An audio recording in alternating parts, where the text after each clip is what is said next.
Que le Seigneur bénisse chacun de nous au nom précieux de Jésus. Amen.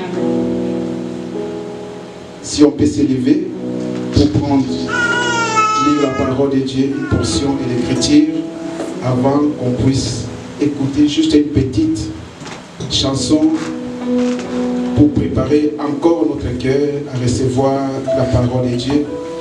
Disons dans les livres de Jean, Saint Jean chapitre 4.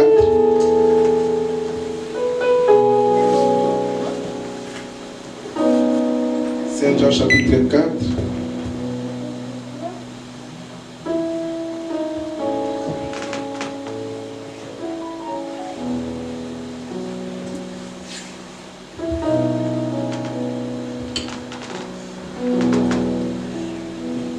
À partir de 1 jusqu'à 10. Jean chapitre 4, verset 1 à 10. Celui qui a eu, il peut lire pour gagner du temps.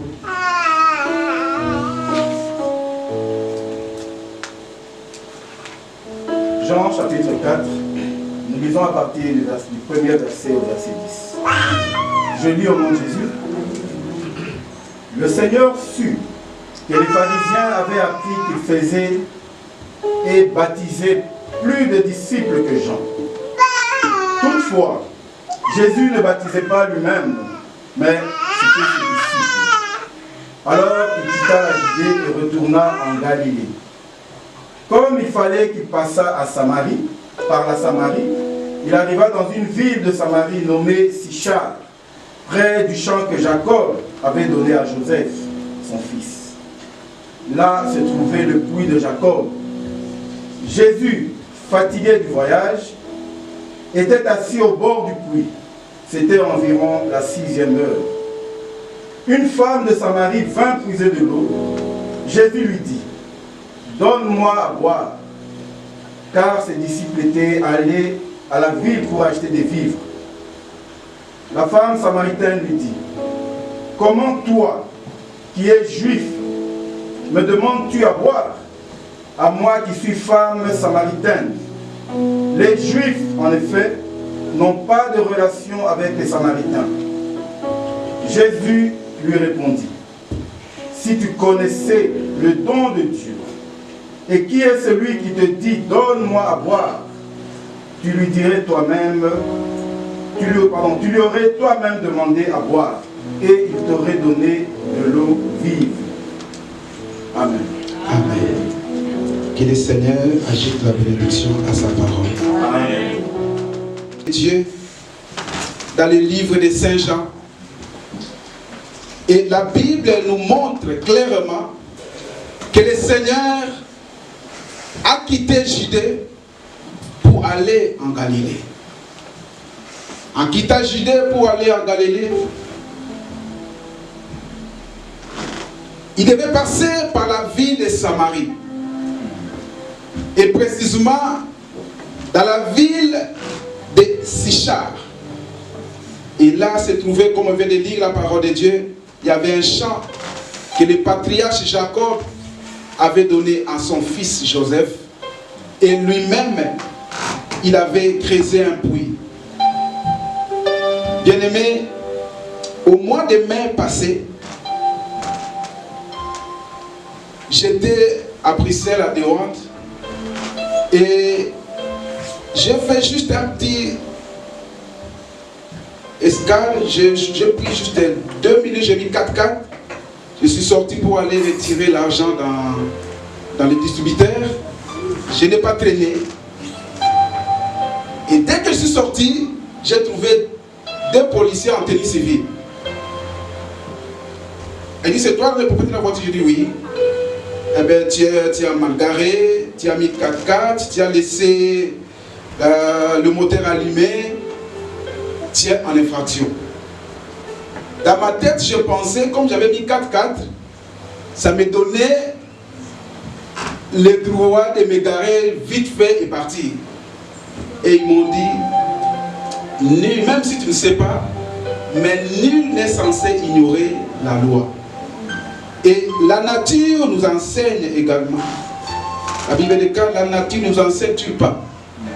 Ce qui veut dire que aujourd'hui, si tu rentres au ciel, si tu meurs ou si le Seigneur revient et que tu n'as pas encore rencontré Jésus dans ta vie, tu n'as pas reçu le Seigneur comme étant Seigneur et Sauveur,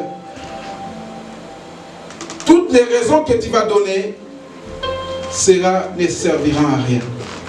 Parce qu'aujourd'hui, la parole de Dieu est annoncée jusqu'à l'extrémité de la terre. Amen. Par le biais de l'internet.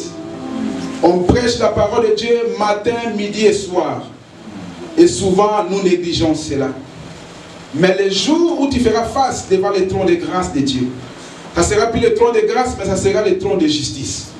Et là, il n'y aura plus d'excuses. Il n'y aura plus d'excuses. Parce que si sur la terre, nul n'est censé ignorer la loi, auprès du Seigneur, ça sera aussi pareil. Amen. Le Seigneur a quitté Judée pour aller à Galilée, là où il habitait. Mais il devait faire l'escale à Sichem. Mais pourquoi simplement Sichem? En hébreu, le mot Sichem veut dire ivrognerie. Au boulot, il y avait un monsieur, on travaillait, il a quitté le boulot. Il était, je crois que mes collègues ils connaissaient, il était un peu lancé, il travaillait beaucoup plus au froid. Et il faisait le stap là. Vous ne connaissez pas, mais nos collègues connaissent ça. Il vivait dans une ville à côté de nous, qui s'appelle Zotegem. Il a dit, cette ville s'appelle Zotegem. J'ai dit, mais Zotegem? Ah, ok. Il dit, la ville de fou. Il dit, pourquoi on a donné la vie de fou? Il dit, peut-être dans le passé, il y avait des fous qui habitaient, il y avait peut-être une maison où il y avait des fous. C'est pour ça qu'on a donné ce nom-là, Zotegem. Rien n'est au hasard, même dans les noms de villes, bien-aimés. Même dans les noms que nous portons, rien n'est au hasard. Amen. Et si cette ville s'appelait la ville d'ivrognerie, cela veut dire que ces gens-là, c'était des gens de mauvaise vie. Ils vivaient, leur corps était le temple de l'alcool. Or la Bible nous dit, notre corps est le temple du Saint-Esprit. Mais eux, ils ne pouvaient rien faire parce qu'ils étaient sous la joug du vin. Voilà pourquoi on donnait le nom de Sichar. Et si vous lisez bien la Bible, vous allez remarquer que la femme a dit à Jésus, dans leur conversation, que lorsque le Messie viendra, il nous dira toutes ces choses. Ce qui veut dire que la ville attendait un Messie. Malgré leur situation, ils attendaient le Messie parce qu'ils ne pouvaient rien faire. Voilà pourquoi Jésus a dit, je ne suis pas venu appeler les justes, mais je suis venu appeler le péché pour les hommes. Voilà pourquoi il devait d'abord passer par la Sichem. Et aujourd'hui, le Seigneur est venu. Nous tous, bien-aimés, nous savons. La Bible déclare que personne n'est parfait devant Dieu. Ni n'est parfait. La personne qui se dit qu'il n'a pas de péché, et en Jean chapitre 1, verset 7, la vérité de Dieu n'est pas en lui. Ce qui veut dire que nous tous, nous sommes des pécheurs. Et nous avons besoin de rencontrer personnellement les Messies. Jésus devait passer par là, à Sichem, parce qu'il y avait un peuple qui avait besoin de lui. Et remarquez, arrivant à Sichem, bien-aimé, il y avait là un puits. Jésus était fatigué du voyage. Parce qu'à l'époque, les gens marchaient à pied. Il n'y avait pas de voiture. Et si vous avez des charges à la portée, ils mettaient sur des ânes. Rappelez-vous, ses disciples étaient partis acheter de la nourriture. Il était seul, fatigué. Il arrive devant ce puits d'eau. À un moment donné, il y a aussi une femme qui est venue puiser de l'eau dans cette ville de Sichem. Et ces puits d'eau, c'était comme leur lien de rencontre. Parce que ceux qui viennent de villages au pays, souvent les soirs, la plupart des gens vont puiser de l'eau. Et là, il y a vraiment Une rencontre qui se fait là où il y a des gens qui vont aller puiser de l'eau. Et la femme arrive, il rencontre Jésus. Jésus lui pose la question d'avoir la parole de Dieu. Donne-moi à boire. Il dit, pourquoi me demandes-tu à boire, toi qui es juif? En effet, moi je suis une femme samaritaine. Il n'y a pas de relation entre les juifs et les samaritains. C'est le patriarche qui a creusé ce fruit pour ses enfants. C'est la même chose dans notre temps aujourd'hui. Jésus qui est le patriarche, il a dit, je bâtirai mon église. Ce n'est pas un homme de bâtir une église, mais c'est Jésus lui-même qui a bâti son église pour que son peuple se rencontre. Amen. Amen. Il a dit, je bâtirai mon église. Aucun ministre ne peut bâtir une église. Amen. Les ministres peuvent conduire une église, mais ne peuvent jamais bâtir une église. Parce que le Seigneur a dit, je bâtirai mon église. Amen. Pourquoi il a fait cela? Parce qu'il veut que ses enfants puissent se rencontrer. Et il a dit, là où 2 ou 3 sont assemblés à mon nom, je suis au milieu d'eux. Matthieu 18, 20. Ce n'est pas dans le futur, mais dans le présent, je suis au milieu d'eux. Parce qu'ils veulent converser, rencontrer personnellement ses enfants. Alléluia. Amen. Mais remarquez bien aimé, il y a eu beaucoup de gens qui habitaient dans la ville de Sichem. Il y a eu beaucoup de gens. Mais juste la femme qui a rencontré le Seigneur. Remarquez, il y a eu beaucoup de gens qui partaient puiser de l'eau le soir. Mais il n'y avait que cette femme qui avait rencontré le Seigneur. C'est la même chose aujourd'hui. Nous venons tous à l'église. Mais il y a peu qui ont rencontré le Seigneur. Amen. Car la Bible déclare, personne ne peut rencontrer le Seigneur et rester le même. Amen. Lorsque la personne rencontre le Seigneur change complètement. Le Seigneur lui accorde une nouvelle identité. Voilà pourquoi, bien aimé, tu dois personnellement rencontrer le Messie. Amen. C'est quoi une rencontre? C'est un contact entre 2 individus ou plusieurs. Lorsque tu n'as pas de contact avec le Seigneur, il n'y a pas la vie. Amen. Voilà pourquoi il y a eu dans Acte 19, Paul arrive dans la ville d'Éphèse. Il rencontre les disciples, certains disciples. Il leur pose la question, avez-vous reçu le Saint-Esprit lorsque vous avez cru la parole? Ils ont répondu, nous n'avons jamais entendu parler du Saint-Esprit. Il pose la question, de quel baptême avez-vous? Il est le baptême des gens. Les gens a prêché le baptême de repentance. Mais vous devez d'abord être baptisés au nom du Seigneur Jésus-Christ pour le pardon de vos péchés. Une fois baptisés, vous avez imposé les mains, ils ont commencé à parler en langue. Mais rappelez-vous, notre terme c'est quand on rencontre le Messie. Amen. Mais la question s'est posée, avez-vous rencontré, avez-vous reçu le Saint-Esprit? Le Saint-Esprit, ce n'est que Jésus-Christ. Parce qu'il avait dit, je ne vous laisserai pas orphelin. Je serai avec vous et en vous jusqu'à la fin des temps. Amen. Il est revenu au travers son esprit pour conduire son peuple. Voilà pourquoi, bien-aimé, ma question que je peux te poser aujourd'hui, depuis que tu as cru la parole, depuis que tu es devenu chrétien, as-tu rencontré le Messie? As-tu rencontré personnellement Jésus? Alléluia. Pourquoi tu dois rencontrer le Seigneur? Pourquoi tu dois rencontrer personnellement le Messie bien-aimé? La question est posée. Tu peux te poser la question dans ton cœur. Mais frère Billy, pourquoi je dois rencontrer le Messie? Retournons un peu en arrière pour connaître la raison. C'est très important. Si tu ne connais pas la raison pour laquelle tu dois rencontrer le Messie,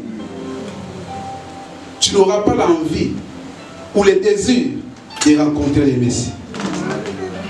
Remarquez bien aimé, dans le livre, retournons un peu en arrière, dans le livre de Genèse, chapitre 1, verset 31. C'était parfait, tout était beau. Amen. Et la Bible dit qu'à chaque soir, le Seigneur descendait dans le jardin pour parler à Adam et Ève. Il y avait la présence de Dieu. Mais allons rapidement encore dans les Genèse 3. Genèse chapitre 3, bien-aimé. Et à 7. Genèse 3, 1 à 7. Genèse chapitre 3, verset 1 au verset 7. Nous lisons: le serpent était le plus rusé de tous les animaux des champs que l'Éternel Dieu avait fait. Il dit à la femme: Dieu a-t-il réellement dit, vous ne mangerez pas de tous les arbres du jardin? La femme répondit au serpent: nous mangeons du fruit des arbres du jardin. Mais quant au fruit de l'arbre qui est au milieu du jardin, Dieu a dit: vous n'en mangerez point, et vous n'y toucherez point, de peur que vous ne mouriez. Alors le serpent dit à la femme: vous ne mourrez point. Mais Dieu sait que le jour où vous en mangerez, vos yeux s'ouvriront, et que vous serez comme des dieux, connaissant le bien et le mal. La femme vit que l'arbre était bon à manger et agréable à la vue, et qu'il était précieux pour ouvrir l'intelligence. Elle prit de son fruit et en mangea. Elle en donna aussi à son mari, qui était auprès d'elle, et il en mangea. Les yeux de l'un et de l'autre s'ouvrirent, ils connurent qu'ils étaient nus, et ayant conçu des feuilles de figuier, ils s'en firent des ceintures. Alors, continue. On peut s'arrêter là. Amen.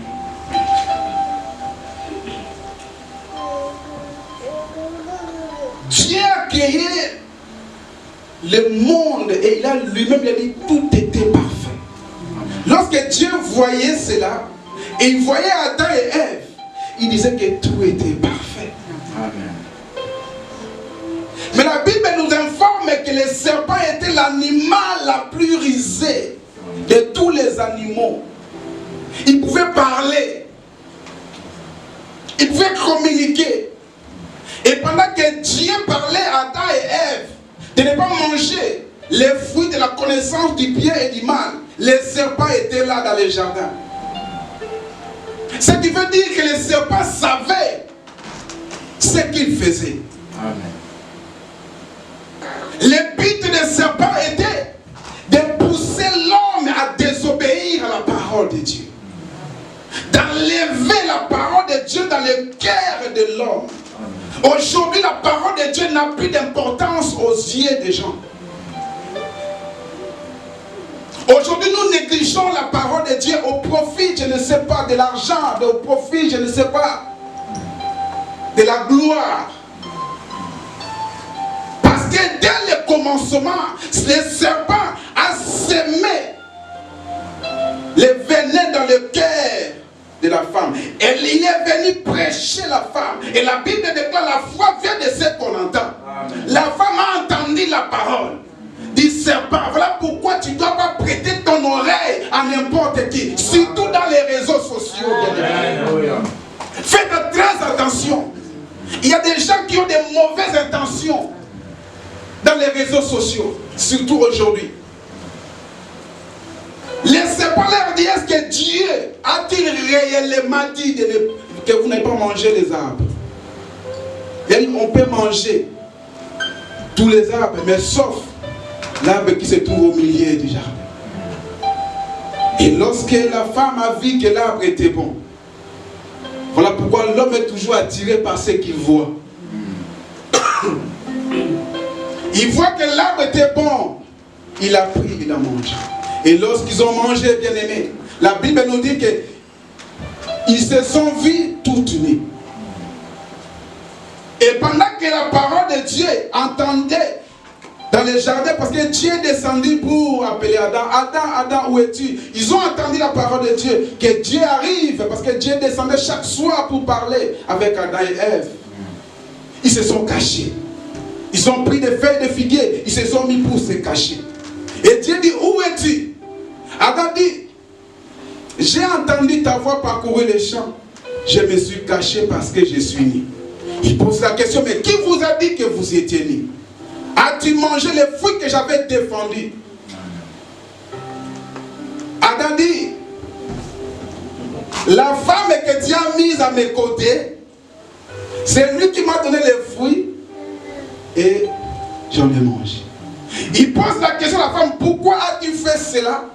La femme leur dit, le serpent m'a séduite. Vous voyez d'où l'origine des accusations. Aujourd'hui, lorsque rien ne marche dans ta vie, on a toujours tendance à accuser les autres. Amen. Que non, si ma vie ne marche pas, si je suis dans cette situation parce que c'est lui qui m'avait fait ceci. Amen. Nous ne mettons pas en cause nos défauts et nos erreurs. Alléluia. Et Dieu a dit à la femme, il a commencé d'abord par les serpents.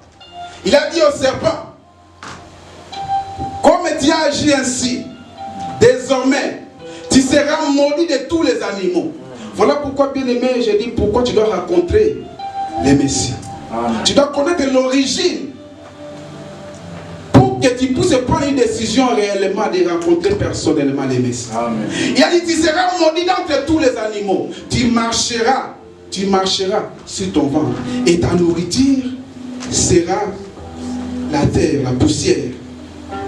Et la question que je peux te poser aujourd'hui, nous sommes faits par quelle matière? La Bible déclare, nous venons de la terre, nous retournons de la terre. Ce qui veut dire que nos corps sont aussi la nourriture du serpent. Amen. Amen. Pourquoi? Parce que c'est Dieu qui a dit. Pour que ton corps ne devienne pas la nourriture du serpent, il fallait quelque chose. Il a dit, je mettrai l'inimitié entre ta postérité et la postérité de la femme. Et celle-ci écrasera ta tête et tu lui mordras les talons. Et la postérité de la femme, c'est Christ. Amen. Lorsque tu n'as pas Christ dans ta vie, les sorciers de ta famille ont le droit de te manger. Amen. Lorsque tu n'as pas Christ dans ta vie, bien-aimé, même les magiciens qui cherchent les âmes perdues, amen, ils peuvent te manger. Pourquoi? Parce que Dieu a dit, la nourriture des serpents, c'est la poussière. Amen. Et nous sommes venus, nous sommes tirés de la poussière. Amen. Alléluia. Amen. Amen. Il a dit à la femme, remarquez bien aimé, lorsque Dieu a créé l'homme et la femme, tous étaient égaux. Mais à cause du péché, parce que le péché est entré par la femme, Dieu a dit à la femme, je multiplierai tes douleurs. Tu auras les douleurs d'enfantement. Tous tes désirs se porteront sur ton mari. Et lui dominera sur vous. Amen. Lorsque Dieu dit que l'homme dominera sur la femme, cela ne veut pas dire que l'homme doit écraser la femme ou la femme est devenue une paillasson. Non, bien sûr. Simplement que l'homme est devenu visionnaire de la famille. L'homme est devenu leader, le chef. Et un chef, selon la parole de Dieu, c'est un serviteur. Amen. Ce n'est pas quelqu'un qui est assis sur la chaise en train de commander, non. C'est celui qui bosse. Jésus a dit, celui qui veut devenir grand, qui commence d'abord à devenir un serviteur. Un chef de la famille, ce n'est pas quelqu'un qui reste assis sur ton téléphone ou sur ta télécommande en train de zapper la télé et donner des ordres. Non, monsieur. Tu dois donner la directive, tu dois donner les chemins.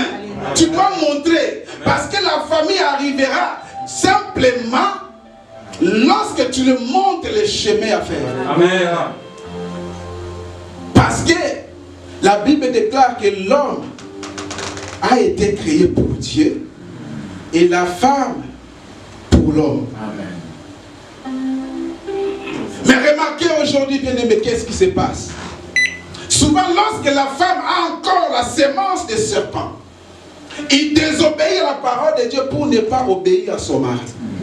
Pourquoi lorsque vous voyez une femme en train de désobéir à son mari, sache que la femme a encore la sémence du serpent. Le Seigneur a dit, tous Toutes les semences que mon Père n'a pas semées sera déracinée. Lorsque tu ne déracines pas cette semence, bien que tu pries, bien-aimé, bien que tu pries, mais tu restes désobéissant à Dieu. Tu restes rebelle à Dieu. Dans le Nouveau Testament, c'est toujours pareil, et dans l'Ancien Testament. Et Dieu dit à l'homme dans le Nouveau Testament, tu dois aimer ta femme comme Christ a aimé son Église, en donnant même sa propre vie. Lorsque l'homme n'arrive pas à aimer réellement sa femme qui est une partie de lui, alors il y a quelque chose qui ne va pas. Il y a encore la sémence du serpent qui est dans son cœur. Parce qu'il n'obéit pas à la parole de Dieu. Que Jésus a dit, tu dois aimer ta femme comme Christ a aimé son Église en donnant même sa propre vie. Lorsque tu exposes ta femme, tu laisses ta femme s'exposer dans les réseaux sociaux. Lorsque tu exposes ta femme dans ta famille, dans la belle famille, tu n'aimes pas ta femme. Lorsque tu trompes encore ta femme, il y a encore la sémence du serpent dans ton cœur. Il fallait que cette sémence puisse rencontrer le Messie. Tant que tu n'as pas rencontré le Messie, cette sémence restera. Cette sémence restera. Cette sémence restera. Remarquez, bien aimé, Dieu les a chassés. Mais avant de chasser, au lieu de punir, Dieu il est compliqué, ces enfants. Amen. Même s'ils ont fait des bêtises, même s'ils ont fait quelque chose qui t'ont fait mal au cœur, ne maudis jamais tes enfants. C'est une partie de toi, bien-aimé. Et par la révélation, j'ai compris pourquoi Adam a mangé les fruits. Parce qu'il savait que si je ne mangeais pas les fruits, je resterais éternellement. Alors que ma femme va mourir. Et ma femme, c'est aussi une partie de moi. Je ne peux pas lui laisser sombrer. Je dois mourir avec elle. Parce que la femme, c'est une partie de l'homme. Lorsque tu vois un homme en train de frapper sa femme, parce que cet homme, c'est un fou. Parce que c'est une partie de lui. Tu ne peux pas voir quelqu'un qui se taper dans la rue. Tu vas dire que c'est un fou, non? Amen. Et c'est la même chose par manque de révélation. Alléluia. Amen. Dieu a maudit la terre au lieu de maudire Adam. Au lieu de punir Adam.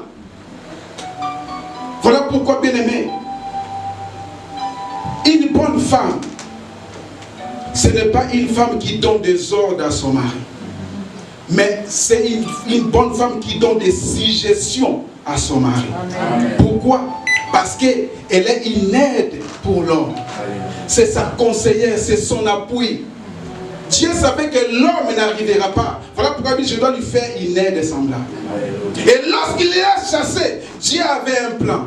Il fallait qu'il y ait un second Adam et un dernier. Et ce second Adam, bien aimé, c'est le Messie, c'est le Christ. Amen. Mais il a dit, beaucoup vont venir en disant que je suis le Messie. Je peux venir aujourd'hui pour vous dire, bien aimé, je suis le Messie. Quelqu'un d'autre peut venir vous dire que non, moi aussi je suis le Messie. Dieu savait cela. Alors Dieu a dit, je vais vous donner un signe pour reconnaître que celui-là c'est le Messie. Celui-là, c'est celui qui vient pour restaurer ce qui a été brisé dans le jardin d'Éden.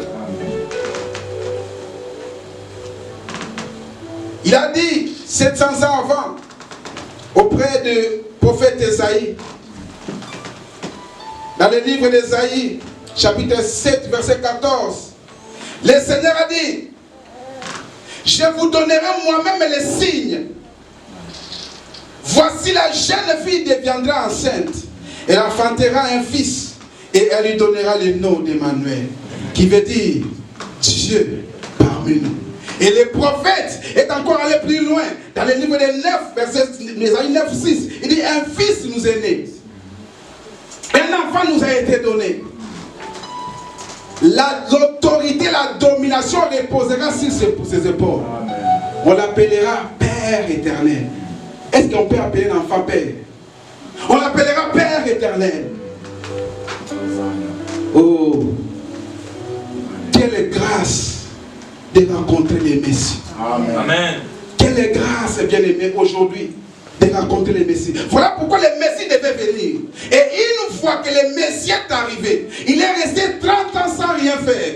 Lorsqu'il est arrivé à 30 ans, il rentre à la synagogue. Oh, on lui donne un livre, il prend les rouleaux, il commence à lire, il tombe directement sur Ésaïe. Il dit, l'Esprit de l'Éternel est sur moi. Il m'a oint pour libérer les captifs, pour proclamer une année de grâce. Oh, le Seigneur, après avoir lu tout cela, il prend les rouleaux, il ferme et il dit, aujourd'hui, cette écriture est accomplie. Qu'est-ce que cela veut dire, bien-aimé? Il confirme son statut, qu'il est le Messie que le monde attendait. Depuis des années, les gens attendaient l'accomplissement de cette prophétie, que le Messie viendra pour restaurer ce qui a été brisé dans le jardin d'Éden.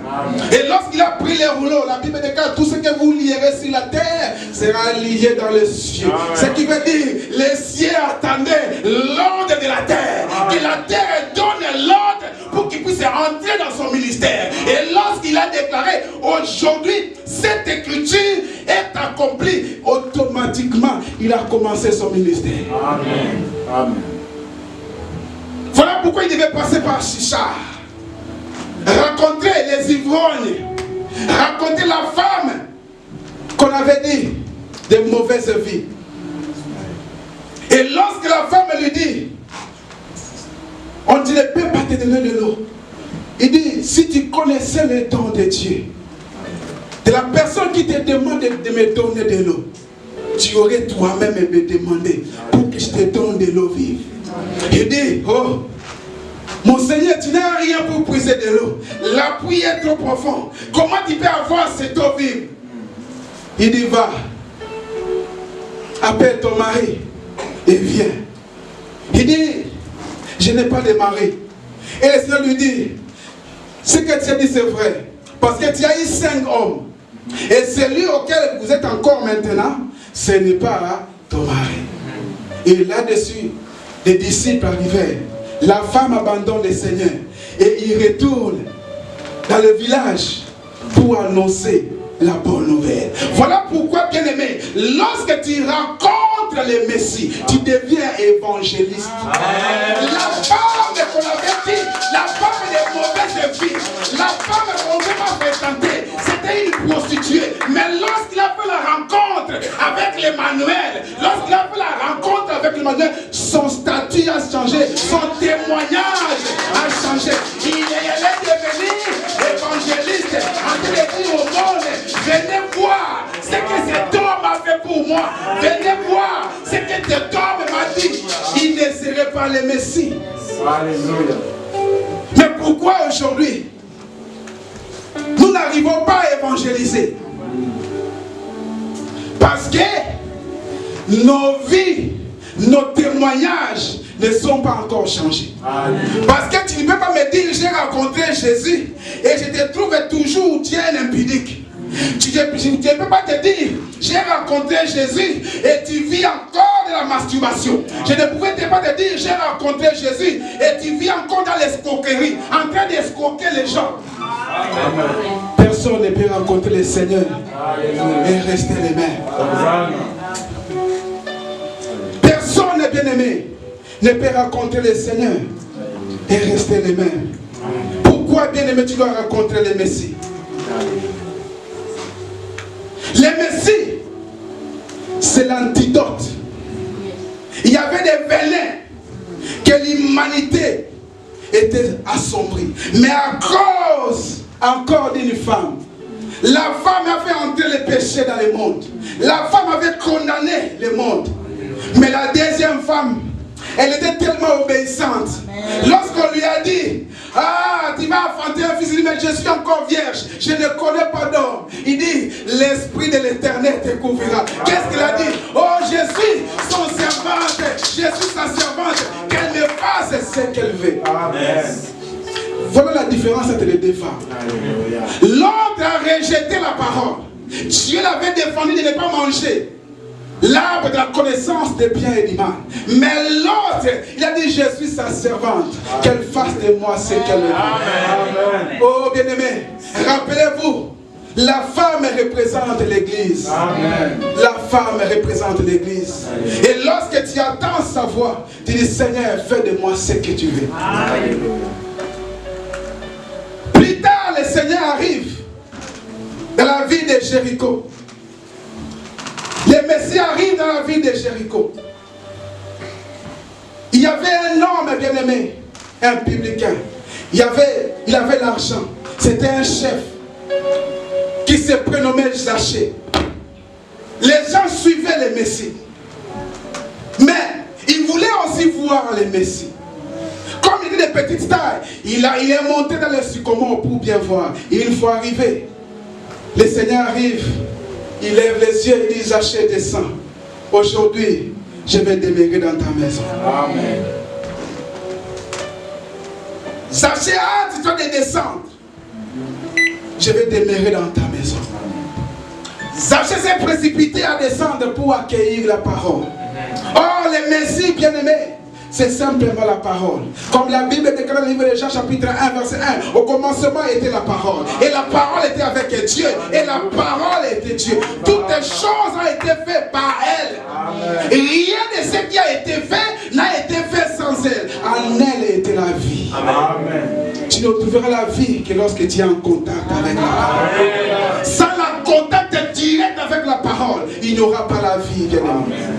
Et remarquez, lorsque Jésus arrive dans la maison de Zachée, Zachée était tellement content, il était tellement joyeux. Il dit, Seigneur, aujourd'hui, je vais donner tous mes biens, la moitié de mes biens aux pauvres.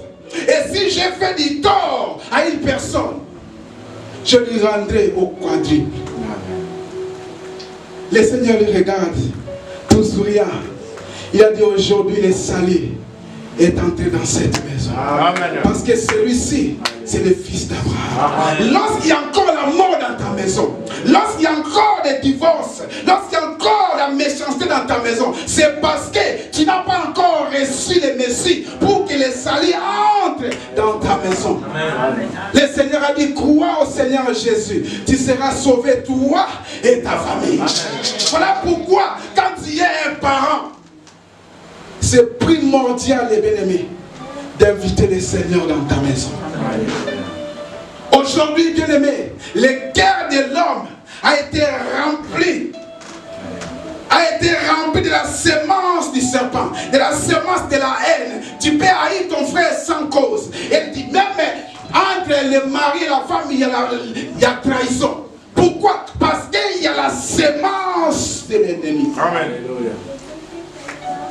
Aujourd'hui, on peut te tuer pour un petit rien. Même pour un cigarette, on peut te tuer. Parce qu'il y a la semence du serpent qui est en train encore d'agir jusqu'aujourd'hui dans le monde. Et nous sommes des privilégiés parce que nous connaissons la vérité. La Bible dit que vous connaîtrez la vérité et la vérité vous affranchira. Lorsque tu ne connais pas la vérité, tu seras encore esclave du péché. Tu seras encore esclave de la colère. Simplement de croire que le Seigneur a payé le prix pour toi. Il est mort pour toi. Pourquoi tu dois continuer à vivre sous l'esclavage du péché? Pourquoi tu dois encore continuer, bien-aimé, à être toujours colérique? La Bible dit que soyez joyeux. Quelqu'un qui a rencontré Christ, tu le verras toujours joyeux. Parce qu'en elle, il y a la semence. En elle, il y a la semence. Oh, bien-aimé, lorsque quelqu'un raconte le Seigneur, même si rien ne va dans ta maison, il simplement tout va bien. Tout va bien. Même si je marche dans l'ombre de la vallée de la mort, je sais que je n'ai qu'un au cœur. Pourquoi? Parce que le Seigneur me protège. Amen. Sous sa houlette, il y a les bâtons. Que 1000 tombent à ton côté, 10 000 à ta droite, tu n'auras pas peur. Pourquoi? Parce que tu sais que ta vie est entre les mains du Seigneur. Amen. Tu n'auras plus peur des sorciers. Parce que tu sais, oh, je suis la prunelle des yeux de l'Éternel. Celui qui me touche, bien aimé, qui est cet homme peut toucher Dieu, l'œil de Dieu. Parce qu'il a dit, nous sommes ses prunelles. Il a dit, le salut est entré dans cette maison. Mais est-ce que le salut est entré chez toi, bien-aimé? Est-ce que le salut est entré dans ta maison? Pourquoi il y a encore des disputes, des combats dans ta maison? Pourquoi il y a encore le diable qui est en train de vous rendre esclave de l'alcool? Lorsque le diable sème l'impureté, a rencontré le Seigneur bien-aimé, il te donne une vie de sanctification. Amen. Parce que sans la sanctification, personne ne verra le Seigneur. Tu as besoin de rencontrer personnellement le Seigneur. Et le Seigneur aujourd'hui, c'est sa parole. Amen. Jésus n'est pas plus grand que sa parole. Il est la parole faite chair, la parole incarnée. Il est l'image de Dieu invisible sur la terre. Aujourd'hui, si tu racontes la parole de Dieu, si la parole, il a dit, celui qui m'aime gardera Amen. Ma parole. Si ma parole demeure en vous, demandez tout ce que vous voulez. Il vous sera accordé. Si ma parole, voilà pourquoi il est écrit, bien-aimé, que toutes tes paroles d'hommes soient considérées pour des mensonges. C'est la parole de Dieu pour vous. Amen. Aujourd'hui, même nous, les hommes de Dieu, on a peur de dire la vérité. Pourquoi? Parce qu'on a peur que l'église va partir. Nous sommes devenus comme Aaron, faire la volonté du peuple et non de la volonté de Dieu. Le Seigneur a dit, aujourd'hui, pas demain, aujourd'hui, le salut est entré dans cette maison. Lorsque bien-aimé, tu reçois la parole de Dieu, dans leur détresse, il n'a envoyé rien d'autre que sa parole. Et sa parole les a sauvés. C'est la parole qui transforme l'homme. L'homme qui était colérique, en contact avec la parole, il devient doux et humble. Amen. Parce qu'il a eu un contact avec la parole. Amen. Tant que tu n'es pas allé en contact avec la parole de l'ennemi, rien ne peut se faire. Parce que le Seigneur, il est la parole. Remarquez, bien-aimé, lorsque le Seigneur a rencontré cette femme, lorsqu'il a rencontré également Philippe était de même ville que André et Pierre. Philippe dit, waouh, je ne vais pas garder cette bonne nouvelle pour moi-même. Je dois aller annoncer à mes amis. Il va rencontrer Nathanaël. Il dit à Nathanaël, nous avons rencontré le Messie. Il dit, mais non, Jésus de Nazareth. Il dit, quelque chose de bon peut venir de Nazareth. Il dit simplement, viens et vois. Lorsque tu deviens disciple de Jésus, tu dois ramener les gens à Christ. Amen. Comment tu peux dire que je suis disciple de Jésus, mais tu n'as jamais amené quelqu'un à Christ? Si vous regardez dans la Bible les mots chrétiens, Jésus n'a pas dit que nous sommes des chrétiens. C'était les gens qui voyaient Antioche, c'est la première fois Antioche, lorsqu'ils ont vu que les gens, cette communauté, vivaient comme Christ, on commence à les appeler des chrétiens. Amen. Mais Jésus nous appelle ses disciples. Pourquoi? Parce que les disciples reproduisent ce que le maître fait. Amen. Et le maître se soucie des âmes pour les ramener dans le royaume. Et lorsque toi tu es un disciple de Jésus, tu te dis je suis disciple de Jésus, mais tu as peur d'aller dire à quelqu'un, j'ai rencontré le Seigneur. Ce n'est pas à toi de faire de grandes choses, non. Toi, ton rôle c'est de parler.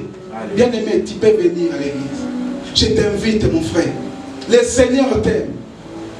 Mais pour que la personne accepte de venir, il faut que ta vie change. Amen. Lorsque ta vie, ton témoignage reste le même, la personne aura des doutes à venir.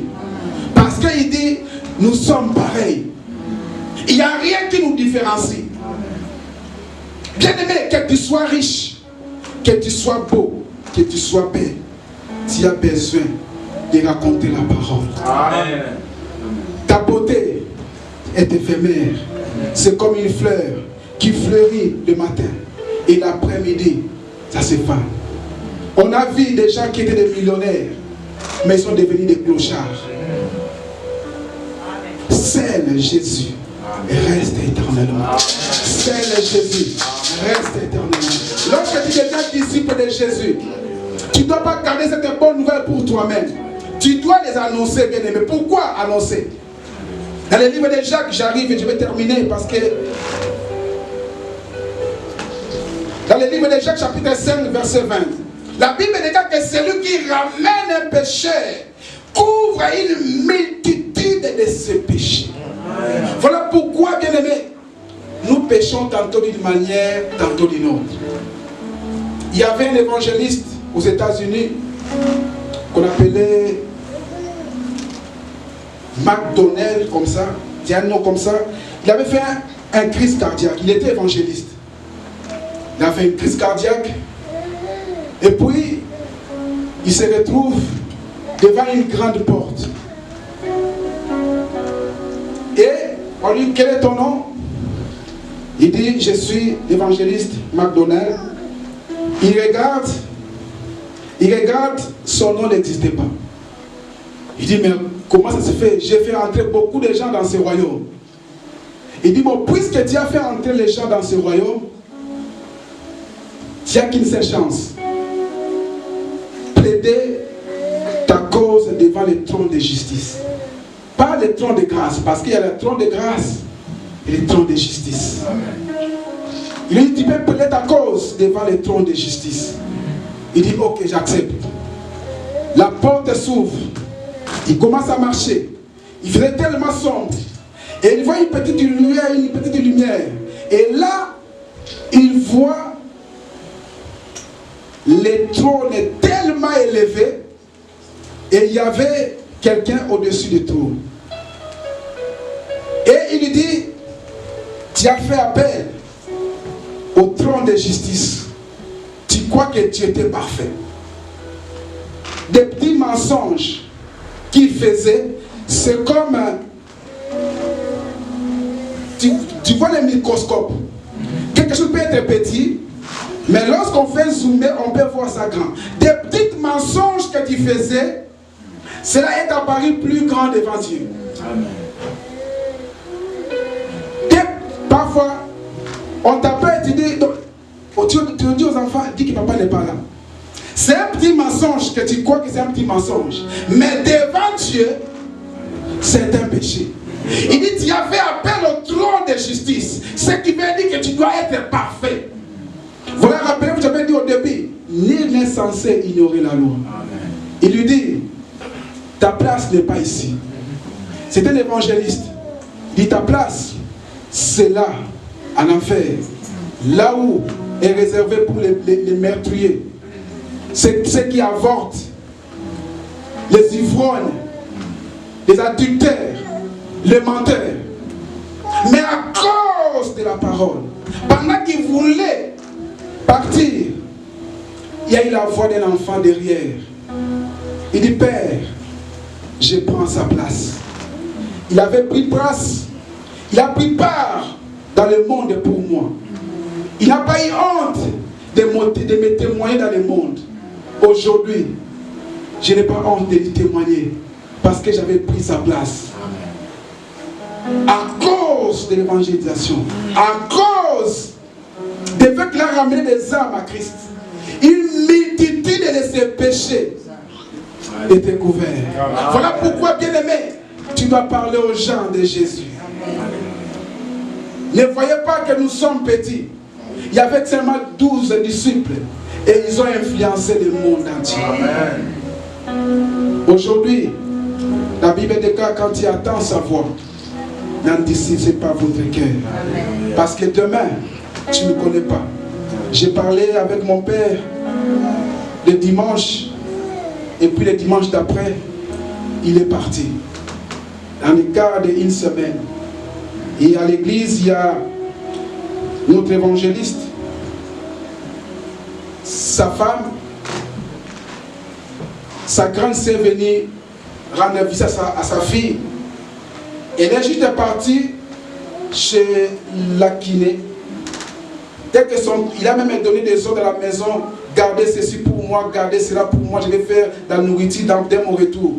Mais arrivé là-bas, lorsqu'on appelle son nom, il se lève, il tombe et il meurt sur place. Voilà pourquoi quand tu attends sa voix, n'en dissipez pas votre cœur. Que le Seigneur vous bénisse.